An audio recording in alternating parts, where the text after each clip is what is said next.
The Waratahs must have gone into the game against the Cheetahs knowing the threat that Brosseau posed.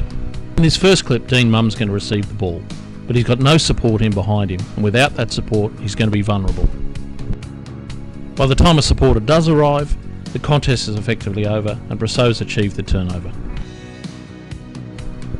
In the next clip, Kane Douglas has got no support in behind him again. Parlo's in an awkward position, so isn't very effective. Baxter takes out one threat, but there's no one to take out Brosseau.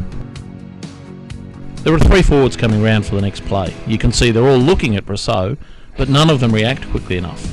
By the time one of them moves, it's too late. In this example, it must have been obvious to the Waratahs that Carter was isolated. He's got three cheaters around him, he's in trouble. Kirtley reacts, but he's totally ineffective. Mum comes in from the side and is similarly ineffective. Barnes arrives too late to help, and I don't know what Mitchell was doing. Here Kirtley's driven back in the tackle.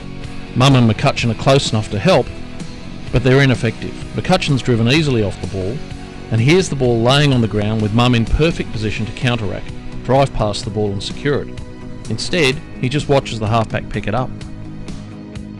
Late in the game, Kirtley tries an individual play, and whilst you wouldn't expect these forwards to keep up with him, I thought they were very casual in trying to get to him, particularly when you consider how desperate the Tars were to achieve a score and get back in the game.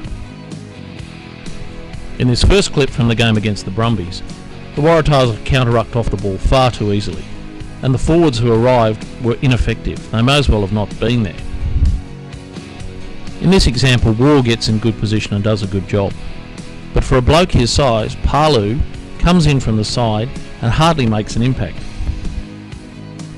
In this one, the Tars forwards are there, but look at Mum coming in from the side blatantly.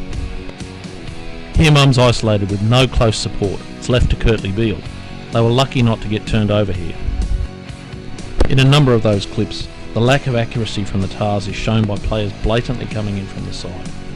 To me, that's a sure sign that the support is arriving too late and hasn't got time to get back around and through the gate. Whilst none of these examples earned a penalty, you can be sure that in the not too distant future, this sort of tardy work is going to be penalised and it'll end up costing the Waratahs a game.